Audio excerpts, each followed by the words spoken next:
हे friends, मैं doctor Sitanshu सभी को स्वागत करता हूँ मेरे यूट्यूब चैनल में। तो ये एक नया एपिसोड है, तो definitely something new to learn for all of us. तो आज हम जानेंगे ब्रायोनिया के बारे में। दोस्तों, हम सभी जैसे ब्रायोनिया, ये जो समर सीजन आ रहा है तो हम यूज़ करने को जैसे हम कोशिश करेंगे, क्योंकि we all know it's a medicine for summer season with dryness of mucous membranes. तो इससे पहले हम अगर इसका जो मेंटल पिक्चर है मेरे साथ अगर हम थोड़ा जान लेंगे, तो we can be assured that what we are prescribing is exactly the right remedy for the patient. तो इससे पहले कि हम शुरू करें, इससे पहले मैं आप सभी को जैसे बधाई देना चाहता हूँ मेरे तरफ से। बहुत बहुत lot of thanks to all of you जिन्होंने ये जो एपिसोड्स हैं उनको देखा। और I am very much happy that lot of doctors they have told me that some of the episodes are like sepia हो या सल्फर हो, उसको जानने के बाद उन्होंने अपने जो प्रैक्टिस है उसमें इसको यूज़ किया है और इन वेरी फ्यू डोजेस वो प्रिस्क्रिप्शन कर चुके हैं और they have got the result. So it's very much enjoying for my self, क्योंकि देखिए, जो भी मैं ये बता रहा हूँ ये नहीं है कि नहीं मुझे एक स्टार बनना है या मुझे I want to be like known person और मुझे फेम चाहिए, ये बात नहीं है। I want to share all my experiences, जैसे मेरे जो लाइफ में जो चेंजेस आए एज ए होम्योपैथिक डॉक्टर। तो मैं चाहता हूँ कि आप सभी के लाइफ में ये जो जो एन्जॉयमेंट प्रैक्टिस को लेके, होम्योपैथिक को लेके आना चाहिए, वो निश्चित रूप से आना चाहिए। और अगर मैं आपको थोड़ा भी हेल्प कर सकता हूँ कि आप जैसे केसेस को ख़राब ना करें और एग्जैक्ट प्रिस्क्रिप्शन करें, और you must be confident about your prescription, तो इसीलिए ही मैं ये जो एपिसोड्स बना रहा हूँ। तो thanks again for watching my episodes and utilising in your practice. तो सो फ्रेंड्स, ये जो ब्रायोनिया पेशेंट है वो बेसिकली जैसे हम सभी जैसे मैथमेटिक्स में हम जानते हैं कि it has been written that bryonia is a good drug for dryness of mucous membrane. तो उसका मतलब है कि रूखा सूखा जैसे हम बोल सकते हैं।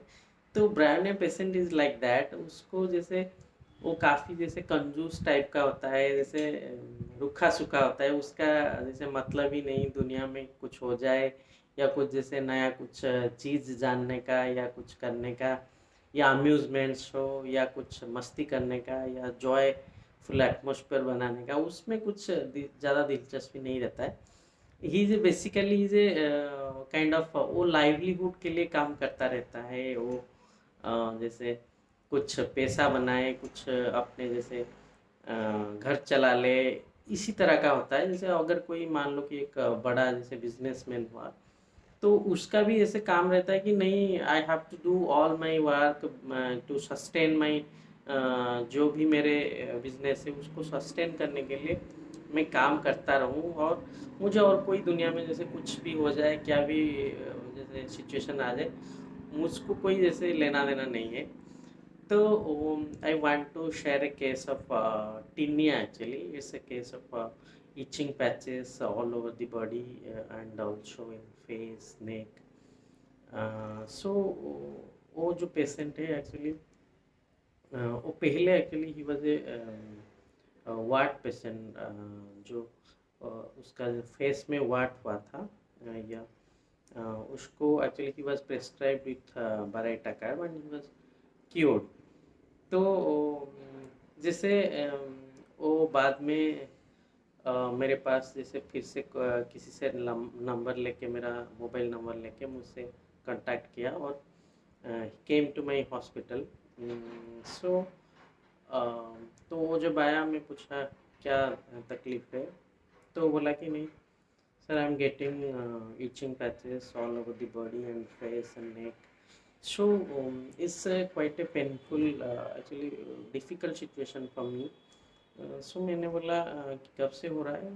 ही told me that it's about 3 months now, he is suffering from that tinea infection.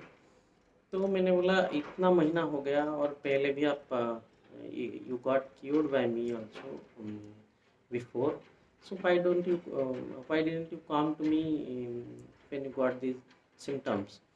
तो वो बोला कि नहीं एक्चुअली क्या हुआ कि मुझे जब ये इचिंग्स जैसे हुआ बहुत पहले तो थोड़ा थोड़ा हो रहा था, तो actually I am not bothered about that. मगर जब ज़्यादा हुआ तो I went to Cuttack medical college. तो वहाँ पे I visited the skin specialist. Again, I visited another skin specialist in Kotak, that वो भी एक जैसे प्राइवेट हॉस्पिटल में थे। तो he started prescribing lot of medicines. तो उसके बाद एक्चुअली मुझे बहुत रिलीफ मिला, मुझे अच्छा लगा, कम हो गया मेरा इचिंग, तो वो मेडिसिन कंटिन्यू हुआ। फिर मैं बोला क्यों, तो ठीक तो थे, फिर आए क्यों? तो बोला कि नहीं एक्चुअली मैं जब ट्रीटमेंट हुआ तो मुझे लगा कि 2-4 महीने के बाद actually I will be settled, ये जो मेरा सिम्टम्स है वो पूरी तरीके से ठीक हो जाएगा। मगर after spending like 10,000 of rupees monthly, 2,500 rupees, still I am getting all these things without medication. तो मुझे लगा कि अगर मैं जैसे 8-10 हज़ार अभी खर्च कर चुका हूँ, तो अभी जब क्योर नहीं हो रहा है, तो मैं डॉक्टर से पूछा कि क्या मेरा जो क्योर क्यों नहीं हो रहा है, मैं मेडिसिन क्यों ये जैसे चलता रहेगा या क्या होगा? तो डॉक्टर बोले कि नहीं, you have to continue all these medicines, क्योंकि ये क्यूरेबल नहीं है, अभी लग नहीं रहा कि ये क्यूरेबल है। तो उसने जैसे तभी मैं बोला कि नहीं, अगर मैं इतना पैसा अगर जैसे स्पेंड कर चुका हूँ, अगर मुझे कंप्लीट क्योर नहीं मिलेगा तो five I should continue this medicines.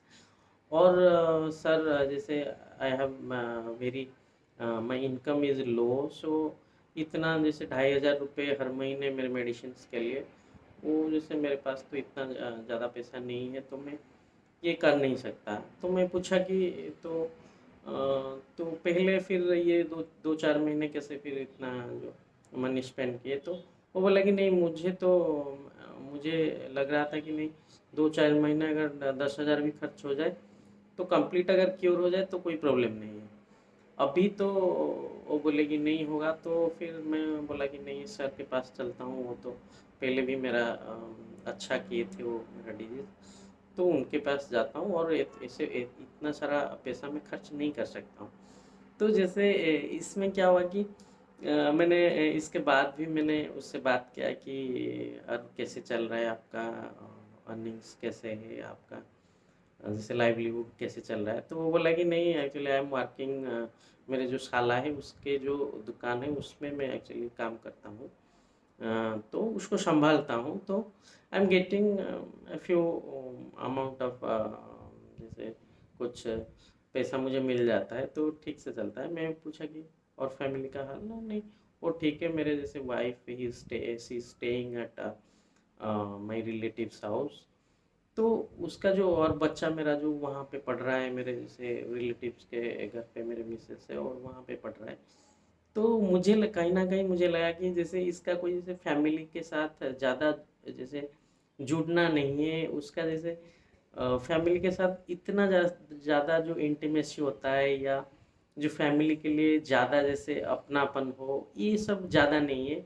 और मैं पूछा कि नहीं है, जैसे खाली टाइम मिलता है तो क्या कर लेते हो? तो वो बोला नहीं, खाली टाइम क्या है, मुझे तो मैं दुकान में जाता हूँ, फिर रात को फिर आता हूँ, ये चल रहा है। तो मुझे उसमें कुछ से ज़्यादा इंटरेस्ट दूसरे चीज़ में नहीं है।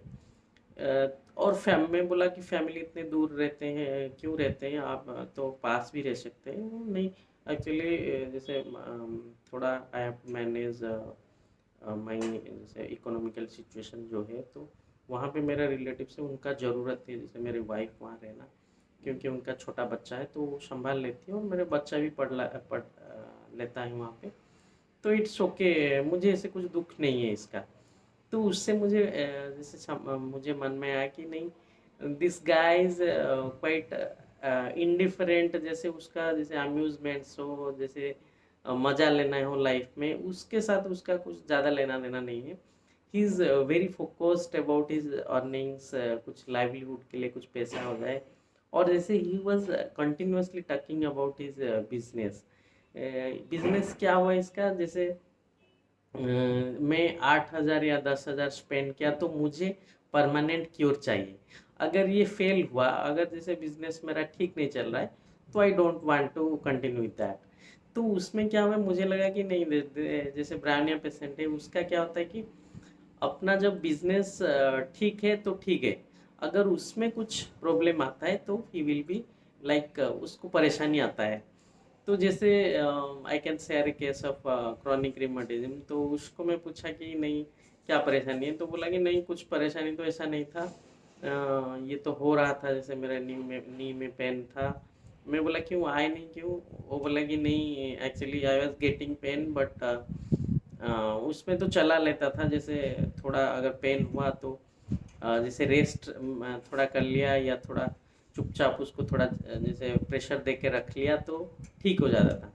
मगर अभी क्या हो रहा है कि अभी जैसे इतना पेन हो रहा है कि I can't continue going to my, जैसे मेरा जो शॉप है वहाँ पे मुझे खड़े रहना पड़ता है, तो आई कैंट कंटिन्यू डूइंग दैट।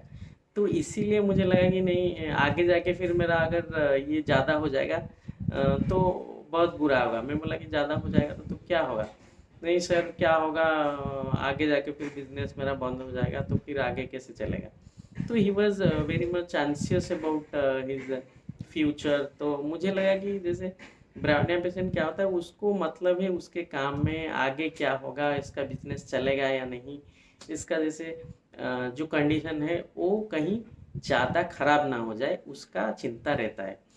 तो जब जैसे पेनफुल कंडीशंस होता है या कुछ परेशानी के टाइम आता है, तो ही वांट टू मैनेज, जैसे उसका जो रीजनिंग पावर है, उसका जो नॉलेज है, उसमें क्या करता है, उसको यूटिलाइज करके वो जैसे अपने आप को थोड़ा चला लेता है। अपने जैसे सल्फर में हम बात किए थे कि he uses his knowledge to, जैसे जो कंप्लेन है उसको ठीक करने के लिए। ये ब्राउन यहाँ का क्या होता है, वो मैनेज करता रहता है। वो क्या करता है, अगर पेन है तो नहीं, चुपचाप रह के थोड़ा जैसे प्रेशर डाल के उसको पेनफुल कंडीशन में वो कैसे संभाल लेता है। तो जैसे अगर इस दौरान कोई जैसे डिस्टरबेंस हुआ या कोई कुछ बोल लिया, तो ही कैन गेट इरिटेबल। तो ब्रांडिया कंप्लीटली ऐसे ही होता है, क्योंकि वो अपने आप को जैसे अपने बिजनेस के लिए एबल रखना चाहता है। और उसमें अगर अपने काम हो या अपने जो जैसे प्लानिंग हो, उसमें कुछ डिस्टरबेंस आता है, तो he gets really anxious about future, about suffering. तो वो बोलता है कि नहीं, आगे जाके फिर ये ज़्यादा हो जाएगा तो फिर ऑपरेशन में जाएगा, मुझे बहुत पेन होगा, तो मैं कैसे फिर ऑपरेशन के लिए भी पैसा चाहिए, या फिर अ, मेरा जो नौकरी है या जो बिजनेस है वो कैसे चलेगा, इसके लिए वो अनशियस रहता है।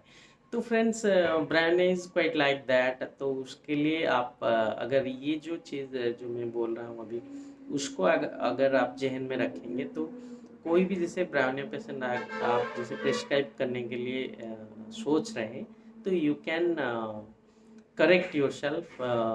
अगर ये जैसे पिक्चर आप पा लेते हैं, तो you can use brand in few doses, and I will recommend 30-200 these potencies.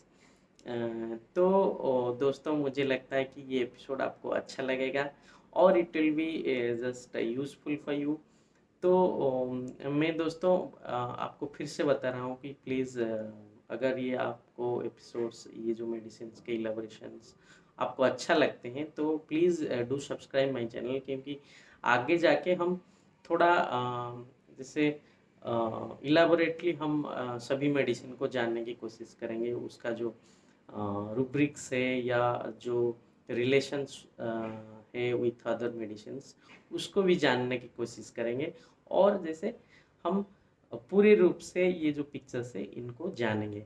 So till then, till my next episode, bye, take care, and keep prescribing drugs with all those pictures in mind.